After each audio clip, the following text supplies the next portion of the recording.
बिस्मिल्लाहिर्रहमानिर्रहीम। मैं मोहम्मद ज़ुबैर और आप देख रहे हैं मेरा यूट्यूब चैनल और फेसबुक पेज। उम्मीद है तमाम दोस्त खैरियत से होंगे। अच्छा जी, कल क्योंकि FIA की तकरीबन 1400 पोस्ट जो हैं, जो मुख्तलिफ़ केडर्स की उनका इश्तिहार आया था, तो कल मैं कमुलेटिवली तमाम जॉब्स के ऊपर मैंने बात की थी। लेकिन इंशाल्लाह आज मैं सिर्फ़ और सिर्फ असिस्टेंट की पोस्ट के ऊपर बात करूँगा, और कल मैं जो है वो सब इंस्पेक्टर की पोस्ट पर बात करूँगा, ताकि ये दो, क्योंकि मेरे नज़दीक मतलब हर बंदे की अपनी प्रायोरिटी होती है, मेरे नज़दीक ये दो की पोस्ट हैं इस पूरे के पूरे इश्तिहार के अंदर, तो इनके ऊपर सेपरेटली भी बात करना बहुत ज़रूरी है।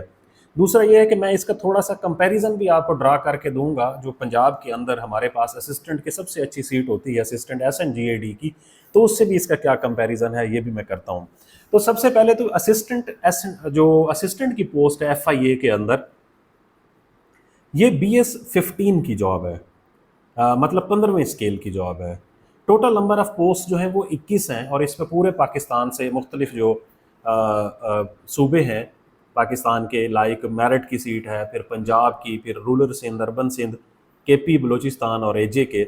यहाँ के तमाम जो ग्रेजुएट्स हैं वो अप्लाई कर सकते हैं। और इसकी जो उम्र है वो 18 साल से लेकर 28 साल तक, प्लस 5 साल की जर्नल एज रिलैक्सेशन, तो ये टोटल बनती है 33 ईयर्स। फेडरल के अंदर जो जर्नल एज रिलैक्सेशन है वो होती है सब के लिए 5 साल की। मीन जहाँ पर पंजाब के अंदर या डिफरेंट सूबों के अंदर मेल के लिए 5 साल की है, ख़वातीन के लिए 8 साल की है, लाइक जैसे पंजाब के अंदर जो सीट्स आती हैं। बट फेडरल के अंदर ये 5 साल ही जो है वो एग्जीक्यूट होती है एज़ पर अवेलेबल रूल्स। तो मेल और फीमेल 28 प्लस 5 साल जब ऐड करेंगे तो 33 ईयर्स तक तमाम मेल और फीमेल अप्लाई कर सकते हैं। हाँ, जो आप में से वो गवर्नमेंट के मुलाजमीन हैं उनको फिर अपर एज लिमिट, दो चीज़ें होती हैं, प्लीज़ आप लोग कंफर्म कर लें या इंश्योर कर लें। एक होती है जर्नल एज रिलैक्सेशन और एक होती है अपर एज लिमिट। जो जर्नल एज रिलैक्सेशन है ये तमाम लोगों के लिए है, चाहे वो गवर्नमेंट मुलाजमीन है या नहीं है। बट जो अपर एज लिमिट होती है उसके अंदर मज़ीद रिलैक्सेशन सिर्फ और सिर्फ सरकारी मुलाजमीन को मिलती है, चाहे उन्होंने कॉन्ट्रैक्ट के ऊपर सर्विस की हुई हो या चाहे उन्होंने रेगुलर सर्विस की हुई हो। बट डेली वेजेस नहीं आते, कॉन्टीजेंट पेड स्टाफ नहीं आता, प्रोजेक्ट पोस्ट वाले जो लोग हैं वो नहीं आते। कॉन्ट्रैक्ट के एंड रेगुलर के जो पोस्ट हैं वो लोग इसके ऊपर एलिजिबल होते हैं। जितने साल की उनकी सर्विस होती है उतने साल की उन्हें अपर एज लिमिट मीन रिलैक्सेशन मिलती है। फ़र्ज़ करो एक बंदे की 10 साल की सर्विस है तो उसे 10 साल की अपर एज लिमिट मिलेगी, मीन वो 33 के बाद 10 साल मजीद 43 तक अप्लाई कर सकता है। इसकी क्वालिफिकेशन प्लीज़ अगेन सुन लें, इसमें लिखा हुआ है graduates from HEC recognised university. Mean अगर आपने BA BSc, आपने ADP ADS, आपने BCom किया हुआ है, ये तो हो गए ऐसी डिग्रीज जो 14 ईयर क्वालिफिकेशन होती है। बहुत सारे ऐसे बच्चे होते हैं जो 14 ईयर एजुकेशन हासिल नहीं करते, बट FA FSC ICS के बाद वो डायरेक्ट ऐसी डिग्री के अंदर चले जाते हैं जो 4 साल प्रोग्राम होता है, जिसे हम BS प्रोग्राम कहते हैं। चाहे वो लॉ की ग्रेजुएट्स हों, चाहे वो इंजीनियरिंग के हों, चाहे वो एग्रीकल्चर के हों, चाहे वो सोशल साइंसेज के, चाहे वो लाइफ साइंसेज के, किसी भी सब्जेक्ट के अंदर अगर आपने 4 साल डिग्री हासिल की हुई है या BA BSc आपने 14 year education ADA ADS complete किया हुआ है और आप लोगों के पास उसकी ट्रांसक्रिप्ट मौजूद है एसोसिएट डिग्री की, तो आप लोग इसके ऊपर एलिजिबल हैं, अप्लाई कर सकते हैं। अब आ जाते हैं कि इन जॉब्स का जो फ्यूचर प्रोस्पेक्टिव है वो क्या हो सकता है। इसका जो काम है असिस्टेंट का, ये प्योरली ऑफिस के अंदर काम करता है। फाइल मैनेजमेंट इसका काम होता है, लाइक इस तरह की जो फाइल्स होंगी, फाइल मैनेजमेंट, फाइलिंग आजकल तो है, आपको पता है ऑनलाइन फाइलिंग हो गई है, सारी की सारी फाइलिंग, इलेक्ट्रॉनिक फाइलिंग सिस्टम है, ये इसने मैनेज करना होता है। ऑफिस के अंदर बैठे हुए ये सुपरिटेंडेंट को असिस्ट कर रहा होता है, असिस्टेंट डायरेक्टर को असिस्ट कर रहा होता है। ये कोर पोस्ट होती है ऑफिस के अंदर जो रिकॉर्ड कीपिंग का काम करती है। Assistant is the custodian of record. तो इसकी जो प्राइम ड्यूटी है वो यही है कि ये रिकॉर्ड कीपिंग करता है, रिकॉर्ड का कस्टोडियन होता है, अपने सुपरिटेंडेंट को असिस्ट करता है। कोई PUCs आती हैं उसको रेलिवेंट तरीके से, जो उसके साथ क्लासेस, जो उसके साथ एक्ट्स, जिस चीज़ के भी जवाब देना होता है, ये उसको प्रोसीड करता है और अपने सुपरिटेंडेंट या असिस्टेंट डायरेक्टर को क्या करता है, ये फॉरवर्ड करता है। ये एक एज असिस्टेंट, इसलिए इसे असिस्टेंट कहा जाता है। अब जो फ्यूचर प्रॉस्पेक्ट है इसका प्रमोशन के हवाले से, वो मैं आपको बता दूं कि जो असिस्टेंट BS15, कहीं पर भी असिस्टेंट की जो पोस्ट है वो 15वें स्केल की नहीं है। अब ये तकरीबन तमाम जगहों पर इसकी जो सीट है वो अपग्रेड होकर 16 में चली गई है। मैंने कल भी अपनी वीडियो में बताया था कि इस ऐड के अंदर जो आने वाली बहुत सारी ऐसी जॉब्स हैं जो आने वाले कुछ दिनों के अंदर, शायद कुछ अरसे के अंदर अंदर, ये अपने टाइम, जो इनकी जो नॉमेनक्लेचर है उसके साथ साथ इनकी जो अपग्रेडेशन है स्केल्स के अंदर वो भी हो जाएगी और इसके ऊपर बाकायदा वर्किंग हो रही है। इसी तरह से अगर इसके ऊपर वर्किंग हो जाएगी तो ये जो 16 के अंदर चली जाएगी, क्योंकि बाकी जितनी भी असिस्टेंट की पोस्ट हैं वो 16 की हैं, ये 15 की है। अगर ये 16 के अंदर चली जाएगी तो डेफिनेटली सैलरी में बहुत गैप आ जाता है। 15 स्केल की जो पे पैकेज है वो अलग होता है और जो 16 स्केल का पे पैकेज है वो बिल्कुल अलग होता है। सो आने वाले कुछ दिनों के अंदर हो सकता है, क्योंकि ये वाला जो प्रोसेस है रिक्रूटमेंट का, ये 120 डेज के अंदर कंप्लीट होना है। अगेन सुन लें, 120 डेज के अंदर ये पूरे का पूरा रिक्रूटमेंट का जो प्रोसेस है ये कंप्लीट हो जाना है। आप लोगों के पास कोई बहुत ज्यादा मार्जिन नहीं है, अपनी तैयारी को इस तरह से एक्सपेडाइट करें। अब अगर ये सीट अपग्रेड होगी BS16 के अंदर तो फिर इसका प्रमोशन चैनल क्या होता है, अगला क्वेश्चन, क्योंकि कल सबसे ज़्यादा लोग जो है वो ये पूछ रहे थे। अगर ये 15 से 16 में जाएगी तो डेफिनेटली इसकी तनख्वाह के अंदर 15 से 20 हज़ार रुपए का फ़र्क आ जाएगा, ठीक है, क्योंकि उसके मुताबिक फिर इसके जितने भी अलाउंसेज हैं बाकी, और क्योंकि अगर ये हेड क्वार्टर के अंदर होगी तो हाउस हायरिंग वगैरह भी उसी तरीके से मिलती है, तो इसके अंदर बहुत फ़र्क आ जाएगा, 15 से 20 हज़ार आराम से बढ़ जाएगा। अब आ जाते हैं इसकी प्रमोशन क्या होती है। बहसीयत असिस्टेंट इसकी जो प्रमोशन है वो ये है कि 5 साल के बाद ये एलिजिबल होता है for promotion of superintendent, but subject to the availability of posts होती हैं। अब क्योंकि सुपरिटेंडेंट की जो पोस्ट है वो डायरेक्ट रिक्रूट ही नहीं होती, सुपरिटेंडेंट की सीट हर जगह पर बाय प्रमोशन फिल होती है। सो इसका जो प्रमोशन कैडर है वो ये है कि ये असिस्टेंट से बनता है सुपरिटेंडेंट।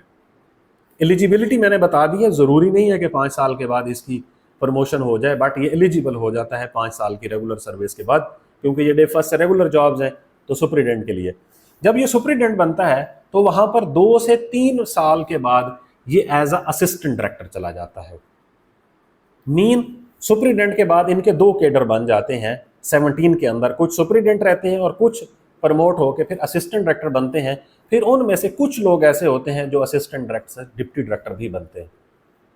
और ये सारे के सारे इनकी जो विंग्स हैं मुख्तलिफ FIA की, लाइक लीगल विंग है, इसी तरह से लीगल विंग के साथ एडमिनिस्ट्रेशन विंग है, उसके बाद इन्वेस्टिगेशन विंग है, इसी तरह से एक विंग है एडमिनिस्ट्रेशन विंग।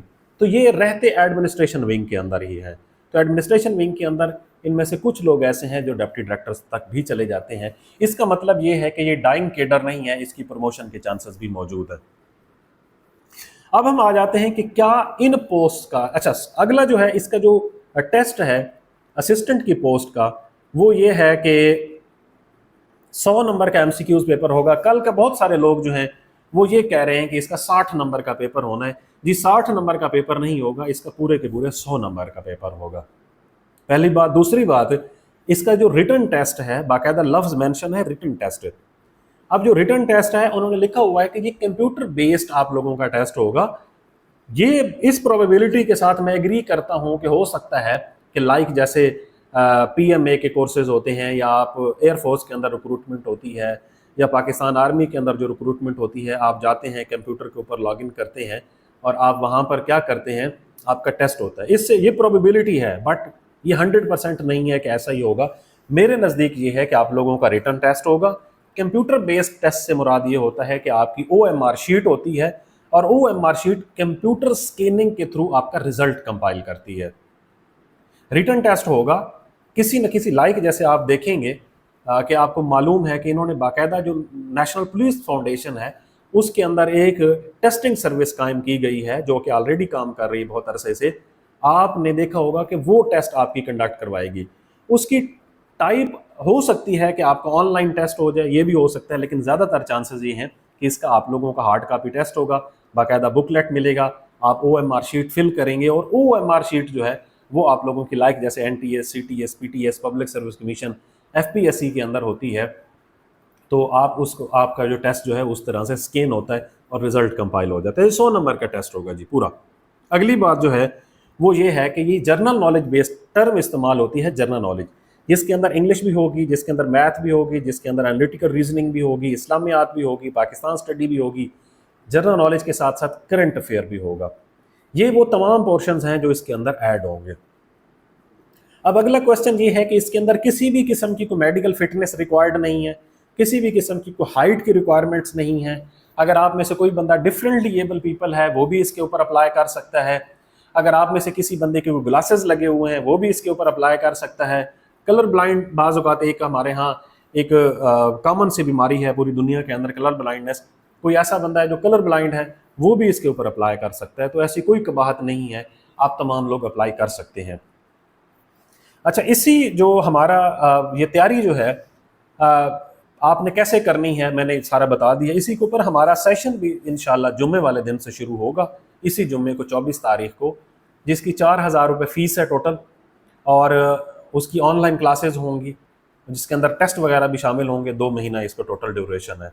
अगर आप में से कोई बंदा इसको ज्वाइन करना चाहता है तो हमारे इस राब्ता नंबर के ऊपर व्हाट्सएप कर सकता है। अब आ जाते हैं कि इसका कंपैरिजन क्या है असिस्टेंट SNGAD से, जो कि पंजाब के अंदर एक सबसे अच्छी सीट असिस्टेंट की है, सारी नहीं असिस्टेंट की सीट्स है। तो मेरे नज़दीक ये है कि ये असिस्टेंट SNGAD की निस्बत बहुत अच्छी सीट है। मेरे हर बंदे का अपना नज़रिया होता है, मेरे नज़दीक उसकी रीज़न ये है कि एक तो ये 16 में चली जाएगी इंशाल्लाह आने वाले कुछ दिनों के अंदर, कुछ महीनों के अंदर। जब ये 16 के अंदर चली जाएगी तो सेम स्केल होगा जो यहाँ पर होता है और जो वहाँ पर होता है, बट इसकी तनख्वाह ज़्यादा हो जाएगी, पहली बात। दूसरी बात, जो पंजाब के अंदर असिस्टेंट भर्ती होता है उसकी प्रमोशन 12 से 13 साल के बाद जाके मुमकिन होती है। पूरे के पूरे बैच की प्रमोशन होती है, जितनी सीट्स खाली पड़ी होती हैं वही लोग फिर आगे सुपरिटेंडेंट बनते हैं। तो कॉमनली 12 से 13 साल लग जाते हैं असिस्टेंट SNGAD के बंदे को प्रमोट होने में। बट FIA के अंदर ऐसा नहीं है कि आपकी इतनी ज़्यादा देर से प्रमोशन हो। बहुत बड़ा जो ऑर्गेनाइजेशन है तो उसके अंदर आपकी प्रमोशन जो है वो क्वाइट इजी है असिस्टेंट SNGAD की निस्बत। सुपरिटेंडेंट जब जितने अरसे में आप यहाँ पर बनेंगे उतने अरसे के अंदर आप वहाँ पर भी बन जाएंगे और एज असिस्टेंट डायरेक्टर फिर आप एडमिनिस्ट्रेशन के अंदर काम कर रहे होते हैं कि एक बहुत अच्छी जॉब है असिस्टेंट डायरेक्टर की जो भी है। बट इससे बहुत पहले आप वहाँ पर 17 में चले जाएंगे जितना आप असिस्टेंट SNGAD के अंदर आते हैं। दूसरा जो है इसका कंपैरिजन तनख्वाह के हवाले से तो मैंने बता दिया है कि असिस्टेंट SNGAD की निस्बत इसकी तनख्वाह अभी भी ज़्यादा है, और जब ये 16 में चली जाएगी फिर तो और भी ज़्यादा हो जाएगी। PR के हवाले से, प्रमोशन के हवाले से, प्लेस ऑफ पोस्टिंग, क्योंकि आपकी अगर इंटर प्रोवेंसेज होती है तो भी अगर आपकी अपने सूबे के अंदर भी होती है फिर भी प्राइम लोकेशन के ऊपर आपका ऑफिस होता है, तो आपको बहुत आसानी रहती है एक अच्छी PR वाली और वेल ऑर्गेनाइज्ड इंस्टीट्यूशन के अंदर आप काम कर रहे होते हैं। लर्निंग बहुत ज़्यादा होती है, हर वक्त आप मुख्तलिफ लिटिगेशंस के साथ इन लिंक होते हैं, मुख्तलिफ हायर अप्स के साथ आपकी इंटरेक्शन होता है। सो एक बड़ी ऑर्गेनाइजेशन है, तो आप लोगों को वेस्ट नहीं करना चाहिए अपना टाइम। आप लोग अपनी एनर्जी को पॉजिटिव तरीके से यूज़ करें। बहुत ज़्यादा टाइम नहीं मिलने वाला, मैं अगेन आपको बता रहा हूँ 120 डेज इस NOC के बाकी हैं अपना FIA के पास, और उन्होंने ये 120 डेज के अंदर इसको कंप्लीट करना है। मैंने कल ही बता दिया था कि 1.5 महीना ऑलरेडी लेट हो चुके हैं इस NOC को मिलने में और इश्तिहार के आने में। 1.5 महीना या 1 महीना 20 दिन बनते हैं तकरीबन। तो अब जो बाकी 6 महीने में से आप निकालेंगे तो 120 दिन बचते हैं, और ये तकरीबन 120 दिन के अंदर फाइनल सिलेक्शन हो जाएगी। टेस्ट भी हो जाएंगे, फिजिकल टेस्ट जिन सीट्स के अगेंस्ट होने हैं वो भी हो जाएंगे, रिटन टेस्ट भी हो जाएंगे, इंटरव्यूज भी हो जाएंगे, फाइनल रिकमेंडेशन भी हो जाएगी 120 दिन के अंदर।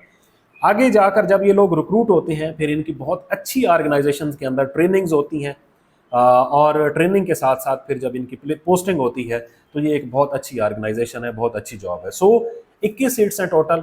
21 सीट्स के ऊपर आप लोगों को, तमाम लोगों को अप्लाई करना चाहिए, और वो सरकारी मुलाजमीन जिनकी एज अभी तक क्वालिफाइंग एज जो है इसके अंदर फाल कर रही है और जिनको रिलैक्सेशन के साथ करना चाहिए, तमाम लोग करें इसके ऊपर अप्लाई। क्योंकि किसी भी किस्म का कोई एक्सपीरियंस रिक्वायर्ड नहीं है, किसी भी किस्म का कोई और डिप्लोमा रिक्वायर्ड नहीं है। सिंपल ग्रेजुएशन आपकी होनी चाहिए, वो चाहे जिस सब्जेक्ट में अंदर भी है। अब इस अपॉर्चुनिटी से आप लोगों को फ़ायदा लेना चाहिए। इंशाल्लाह कल जो है वो आप लोगों को मैं बताऊंगा सब इंस्पेक्टर के बारे में, कि उसकी एज ए इंस्पेक्टर प्रमोशन कैसे होती है, इंस्पेक्टर से असिस्टेंट डायरेक्टर प्रमोशन कैसे होती है, और किस तरह से वो काम करते हैं। ये इंशाल्लाह कल तक की वीडियो के लिए, आज के लिए इतना ही था। आप में से वो लोग जो चैनल पर नए आए हैं, तो वो अगर चाहें तो मेरे चैनल को सब्सक्राइब कर सकते हैं, और अगर चाहें तो लाइक कर सकते हैं, और इस वीडियो को दूसरों तक भी शेयर कर सकते हैं। बहुत शुक्रिया।